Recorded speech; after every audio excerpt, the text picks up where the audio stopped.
আসসালামু আলাইকুম বন্ধুরা। তো আমি তো চলে আসলাম মাহি আক্তার পেজ থেকে পাখি আপু।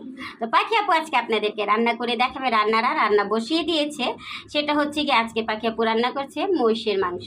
তো মহিষের মাংসটা আমি কিভাবে রান্না করলাম সেটাই আপনাদের সাথে একটু শেয়ার করতেছি। তো এখানে আমি 1 কেজি মহিষের মাংস নিয়ে নিয়েছি। তো রেগুলার যে মশলাটা আমরা দেই তো সেটা দিয়ে দিয়েছি। আর আমি যে বললাম না আমি একটা মশলা বানিয়ে নিই, তো সেখানে হচ্ছে গিয়ে বড় এলাচ, জায়ফল, জয়ত্রী, শাহি জিরা এগুলোকে আমি মানে আস্ত একটু ভেজে তারপর হচ্ছে কি গুঁড়া করে এই মশলাটা বানাই। তো ওই মশলাটাও দিয়ে দিয়েছি, আদা রসুন বাটা তো দিয়েই দিয়েছি। তো সব কিছু দিয়ে আমি মহিষের মাংসটা বসিয়ে দিয়েছি। তো আল্লাহ তাআলা বাঁচিয়ে রাখলে আমরা রাত্রে সেহেরি খেয়ে তারপর হচ্ছে গিয়ে পবিত্র প্রথম রোজা আমাদের মুখে থাকবে। তো তার জন্য সকাল সকালে মাংসটা বসিয়ে দিলাম, কারণ হচ্ছে গিয়ে আমার তো দেখা যায় সারাদিন আজকে অনেক কাজকর্ম থাকবে। তো চিন্তা করলাম যে মাংসটাকে রান্না করে নিই। তো সাথে হচ্ছে গিয়ে কাপড় চোপড়ও ধুয়ে ফেলবো, কারণ হচ্ছে গিয়ে রোজা চলে এসেছে। কাপড় চোপড় ভিজিয়ে দিয়েছি, সাথে থাল বাসনগুলো পরিষ্কার করে নিলাম। তারপরে হচ্ছে গিয়ে একটু সবজি কিনে নিয়ে এসেছি, ওইগুলো দিয়ে একটু ওই তো মানে দেখি না কিছু কিছু আর কি রেডি করে নিব। তো সেটাই। তো এখানে মহিষের মাংসটা হোক, মহিষের মাংসটা আমি আজকে আলু দিব না, একেবারে ভুনা ভুনা করব। তো মহিষের মাংসটা হতে থাকুক, আমি একটু ঢেকে দিচ্ছি। আর এখানে হচ্ছে গিয়ে থালা বাসন ধুয়ে টুয়ে পরিষ্কার করে রেখে দিয়েছি। তো এটা তো আমার শেষ। আর রাত্রে দেখি ভাত রান্না করব, তরকারি যেহেতু এখন রান্না করে নিয়েছি তো রাত্রে আমি ভাতটা রান্না করে নিব। দুপুরের জন্য এখানে ভাত রান্না করে মার ঝরতে দিয়ে দিয়েছি। তো মারটা ঝরা হলে আমি ছেঁকা দিয়ে নামিয়ে নিব।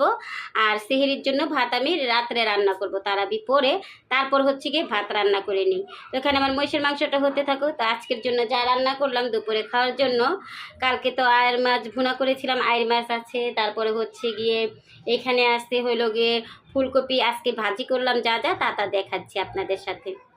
তো এখানে হচ্ছে নতুন আলু আর ফুলকপি আমি একসাথে কেটে ভাজি করে নিয়েছি অল্প তেল দিয়ে, আর সাথে দিয়ে দিয়েছিলাম কাঁচামরিচ। তো এখান থেকে তো নিয়ে সকালে নাস্তা খাওয়া হয়ে গেছে, কারণ পরোটা এখন বাইরে থেকে কিনে নিয়ে আসি, এখন আর নাস্তা বানাতে পারি না। কারণ ওই যে বললাম না ঘুম থেকে উঠতে উঠতেই গ্যাস একেবারেই চলে যায়। তারপরে হচ্ছে গিয়ে মেয়েদের স্কুলের টাইমটা একটু চেঞ্জ হয়ে গেছে। ওদের স্কুল 7:30 পৌনে 7টার থেকে, তো আমার 7টার মধ্যে স্কুল বাসা থেকে বের হয়ে যেতে হয় ওদেরকে নাস্তা খাওয়াইয়া। কারণ ওদের জন্য পরোটা কিনে নিয়ে আসে, ওরা খেতে অনেক সময় লাগে, ওরা খাইতে খাইতে মানে ওদের স্কুলের টাইম হয়ে যায়। তো ওদেরকে তাড়াতাড়ি করে খাইয়ে আমি নিয়ে চলে যাই। তার জন্য আর সকালে এখন নাস্তা বানাতে পারি না। তো একটু চেষ্টা করি একটু ভাজি টাজি করার। তো একটু সবজি ভাজি এখানে করে নিয়েছি। তো এটাই আজকে দুপুরে হয়ে যাবে। আর সাথে তো পাতলা ডাল আমি প্রতিদিনই রান্না করি। তো সাথে পাতলা ডালটা আমার রান্না করা শেষ। তো আমি পেঁয়াজ কুচি আর রসুন কুচি দিয়ে ডালটাকে বাঘার করে নিয়েছি। এখানে আমার মহিষের মাংসটাও হতে থাকো। তো মহিষের মাংসতে আমি আজকে কোনো পানি ব্যবহার করব না, কারণ হচ্ছে গিয়ে মহিষের মাংসটা আস্তে আস্তে যে পানিগুলো উঠেছে এই পানিতে আমি রান্না করে নিব। একেবারে কম জালটা একেবারে ঢিম রেখে রান্না করতেছি। তো ঢেকে ঢেকে এটাকে ভালো করে সিদ্ধ করে রান্না করে নিব। এখানে আমি জায়ফল, জয়ত্রী, শাহি জিরা এগুলো বাটা দিয়ে দিয়েছি। তো মাংস তো নরম হবে, আর সাথে অল্প একটু পেঁপে বাটা দিয়ে দিয়েছিলাম মাংসটা নরম হওয়ার জন্য। তো মাংসটাকে আমি ঢেকে দিই।